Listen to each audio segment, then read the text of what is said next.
aha mu kigo Agence Universitaire de la Francophonie, ikigo gikorana n'amakaminuza mu Burundi, ikigo gihugiye mu Burundi kigahurikira no mu bindi bihugu.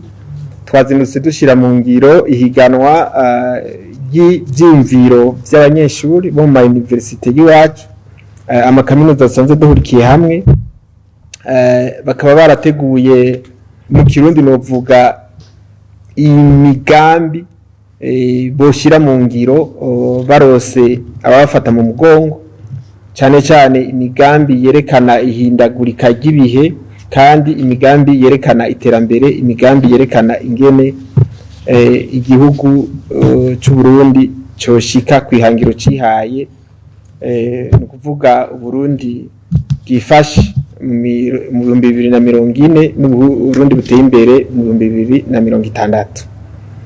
Iri higanwa ryabaye ntiryabaye mu Burundi gusa, ryabaye mu bihugu byose AIF ikoreramwo, ahanye mu Burundi, muri Congo, muri Cameroon n'ibindi bihugu byose, kuko novuga yuko hariho amarejo 3 yagiye hamwe kugira ashireho iryo higanwa.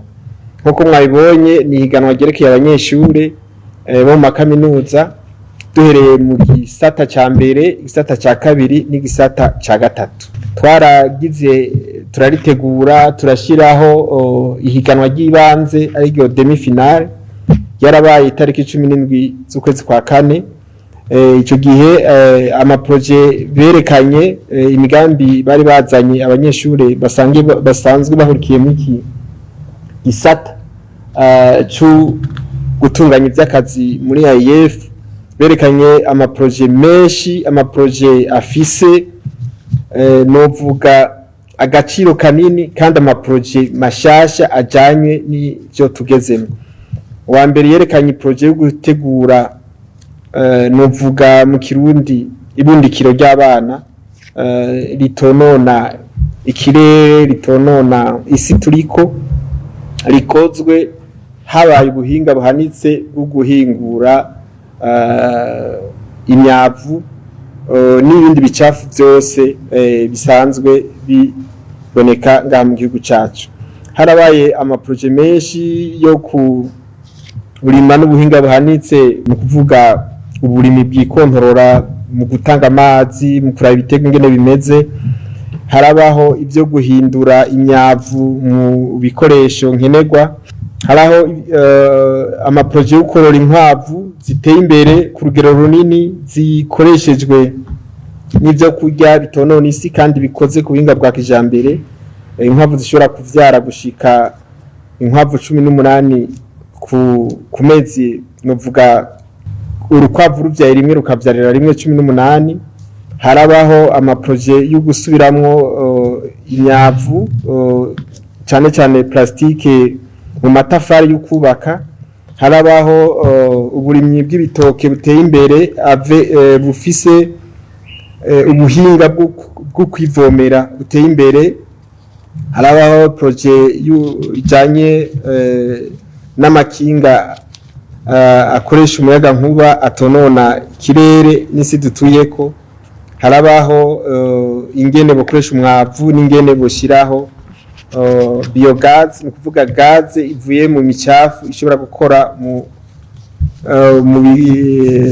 vyankenerwa byose, ikongera igashiraho n'ikirere kimeze neza. Abanyeshure 10 bari batoye amaproje ya mbere, bashoboye kuyerekana.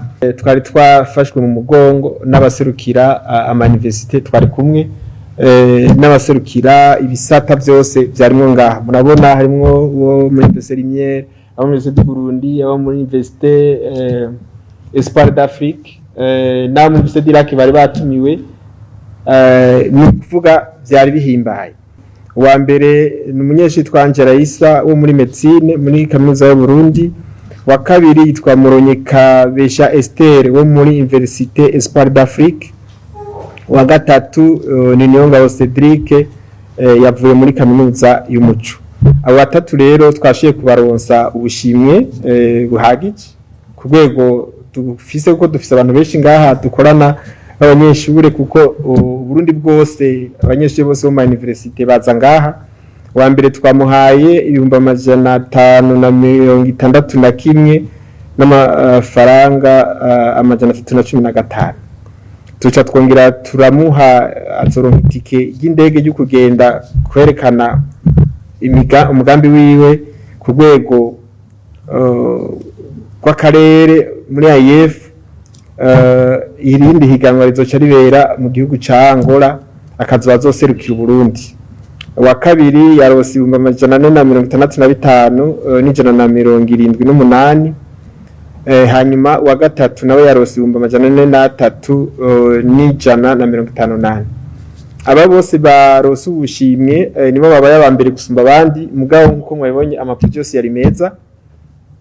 Nico gituma mw'iki gisata turimwo cyo muri Centre d'Employabilité Francophone de Bujumbura muri AIF, tuzoca tubakurikirana kugira abakoze imigambi yose dushobora kuyiteza imbere duciye mu bo dukorana, duciye no mu bindi bisata bifata mu mugongo iyo migambi kugira ishobore kuja mu ngiro, igihugu gishobore gutera imbere.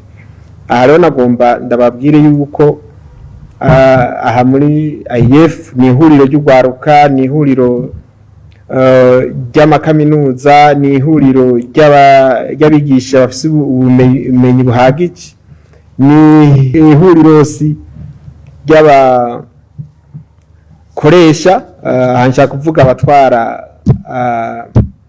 ama entreprise, ry'abanyeshure n'iryo abashira imigambi mu ngiro.